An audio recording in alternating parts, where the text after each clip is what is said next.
করছে সেই সরকারের নিয়ম নীতির বিরুদ্ধে যেই যেই অনিয়ম ছিল সেই অনিয়মের বিরুদ্ধেই যিনি সোচ্চার কণ্ঠ ছিলেন তিনি হলেন হানিফ বাংলাদেশ।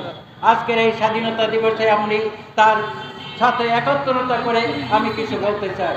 আমরা ইংরেজদের শাসনদেরকে নেতৃত্বে শেরে বাংলায় উপমহাদেশের একমাত্র নেতা যিনি বাংলাদেশের পক্ষে ছিলেন, বাঙালিদের জাগরণের জন্য শিক্ষাকে অগ্রাধিকার দিয়েছিলেন, কৃষকদের মুক্তি দিয়েছিলেন, শ্রমিকদের মুক্তি দিয়েছিলেন।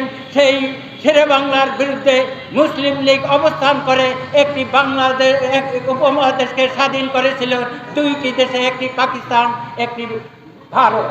কিন্তু পাকিস্তানের পক্ষে আমরা তখন সহযোগিতা করেছি, সমর্থন দিয়েছি, জিন্না আমাদের সাপোর্ট নিয়ে বাঙালিদের মাতৃভাষাকে জলাঞ্জলি দিতে চেয়েছিল।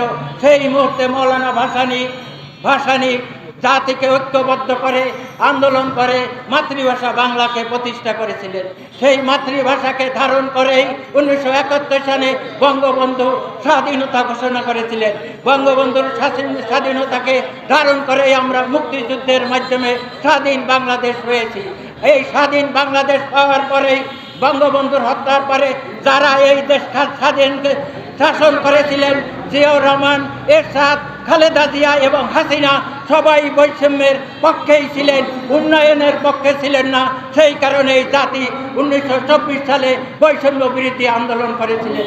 আসুন আমরা স্বাধীনতার ঐক্যকে সুদৃঢ় করি, বৈষম্য বিরোধীতে ঐক্যবদ্ধ হই। আসুন আমরা সবাই দলমত সবাই ঐক্যবদ্ধ হয়ে একটি গ্রহণযোগ্য নির্বাচন করি, যেই নির্বাচনের মাধ্যমে বৈষম্য থাকবে না, এই দেশ থাকবে শেরে বাংলার আদর্শের বাংলাদেশ। সবাইকে ধন্যবাদ। বাংলাদেশ চিরজীবী। ধন্যবাদ এম এ জলিল ভাই। এখন সংক্ষেপে কথা বলবে